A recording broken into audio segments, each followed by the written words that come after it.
The city of North Platte is located in south-central Nebraska with a population of approximately 27,000 people. North Platte is home to 1 high school, 2 middle schools, and 10 1- and 2-track elementary schools. In the last 5 to 6 years, our elementary school libraries have undergone a transformation. Our administration felt it was important to create a positive, busy atmosphere, placing our libraries at the center of classroom activities. The library should be viewed and utilized as the hub of the school and serve as a media center with a variety of materials and resources available for students. Hall Elementary is no different. Our media department has worked closely with the administration to create multifunctional media centers. The 110 students enrolled at Hall Elementary and their teachers have access to a media center featuring a research station with 4 desktop computers reserved for online research as well as searching our online catalog. Teachers may bring their class to the media center to utilize 30 netbooks to access limitless resources online, utilize the word processing and presentation software, or both. Our library also provides our students and staff with a variety of print resources featuring numerous genres, as well as up-to-date reference materials. Currently, each class, kindergarten through the 5th grade, have a scheduled 25-minute time frame to come to the Media Center each week for library skills and technology instruction and library checkout. Additional time is available throughout the week to allow for further checkout opportunities for whole classes or individual students as needed. Schedules can be altered and adjusted to allow for collaborative projects between the media specialist and the classroom teacher as well. When our media center isn't busy with skills and checkout classes, the library is used for student testing and interventions, classroom research projects, technology trainings, and staff meetings.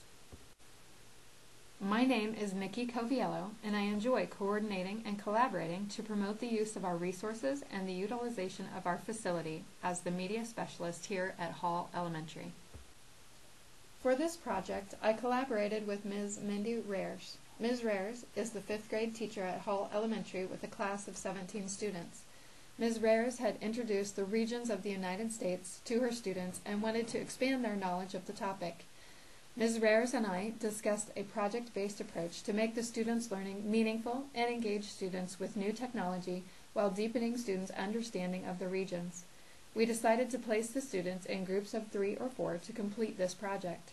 Students will research and learn about the regions of the United States utilizing both print and digital resources, then take the role of travel agent and try to sell their region to their fellow classmates by creating a promotional presentation via Prezi.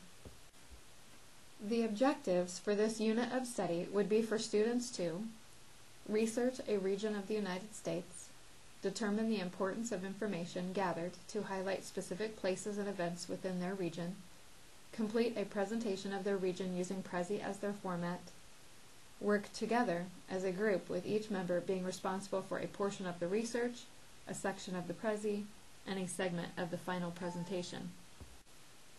We designed learning objectives to meet standards and achieve our goals for the lesson. One goal involves students learning more about their regions by learning how to use print and online resources to gather information.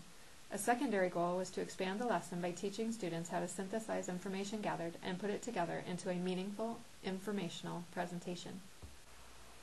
Targeting standards for the 21st century learner focused our instruction and directed our management of class activities. A project-based approach can incorporate several standards. To begin the project, we directed the students in developing a focus for their research by helping them narrow down topics to include in their project. The students developed a list of important topics to feature, including main attractions and major cities of the region, the climate in the area, and any valuable restaurant and hotel information. Once a direction and focus was determined, I displayed what resources would be available for students to access during the research portion of our project. I reviewed the use of already familiar online tools for gathering information, such as World Book Online, Information Please, EBSCO, and AskForKids.com with the students. I then introduced new websites I had discovered online for accessing additional region information. I modeled how to access all of the links from our Destiny homepage. At this time, I directed students to view all the amazing print resources available around them in our very own library. I discussed the possibilities available in our extensive reference collection.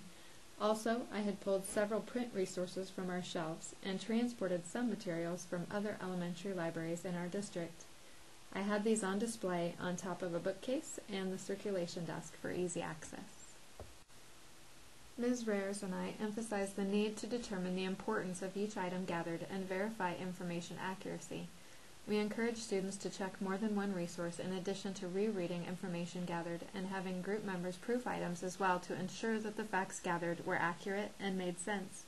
Determining which cities, events, and facts to include was of special note as students would not have room or time to include each gathered fact. Ms. Rares provided students with note cards, lined paper, and pencils to organize their notes and information gathered. Students were asked to transform their notes into a unique Prezi to organize and display their knowledge for their classmates, keeping in mind their role of travel agent and the goal of creating a promotional video for their region. Prezi was the perfect choice to publish the students' group work in an artistic and creative yet organizational and informative format. I demonstrated the use of Prezi and some potential design options by showing the available templates from Prezi and actual samples of Prezis that had been created by myself and other students. As stated earlier, we wanted the students to work in groups to create their presentation.